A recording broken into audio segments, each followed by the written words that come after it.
భార్య: ఎందుకండి? నేనంటే అంత కోపం మీకు? భర్త: కోప్పడకుండా ఎలా ఉండగలను? మీ వాళ్ళు అంత మోసం చేస్తే? భార్య: వాళ్ళేం చేశారు? భర్త: పెళ్లి చూపులకు వచ్చినప్పుడు అబ్బాయికి ఏమిస్తారని మా వాళ్ళు అడిగితే 10 తరాలు కూర్చుని తిన్న అరగనిది ఇస్తామంటే ఏమీ ఆలోచించకుండా పెళ్లి చేసుకున్నాను. తీరా నీకు పీట ఇచ్చి పంపారు. కోపం రాకేమొస్తుంది? అత్త: అల్లుడు, ఈ జన్మలో మా అమ్మాయి దొరికింది.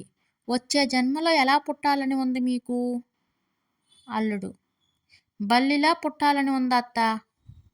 అత్త: అదేం వింత కోరిక అల్లుడు?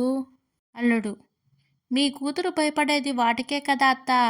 వచ్చే జన్మలోనైనా భయపెట్టాలని ఆశగా ఉంది.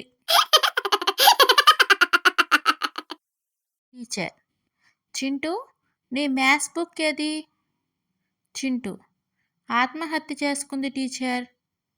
టీచర్: బుక్కు ఆత్మహత్య చేసుకుందా? ఎందుకు? చింటూ: దాని నిండా ప్రాబ్లమ్స్ ఉన్నాయిగా, అందుకే.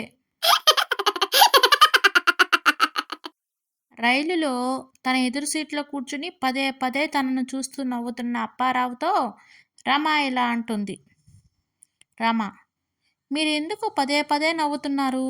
ఒకసారి మీరు మా ఇంటికి రాగలరా? అప్పారావు: తప్పకుండా. ఎందుకు, మీరు సింగిలేనా? రమ: కాదు, నేను డెంటిస్ట్ని. భర్త: కాంతం, నిన్ను 2 నిమిషాల పాటు సీఎంని చేస్తే ఏం చేస్తావు? భార్య: మ్యాగీ చేస్తాను. 2 నిమిషాల్లో అంతకు మించి ఏం చేస్తాం? భర్త: 5 సంవత్సరాలు సీఎంని చేస్తే? భార్య: అన్ని సంవత్సరాలు చేయలేను. ఎందుకంటే అంత మ్యాగీ ఎవరు తింటారు?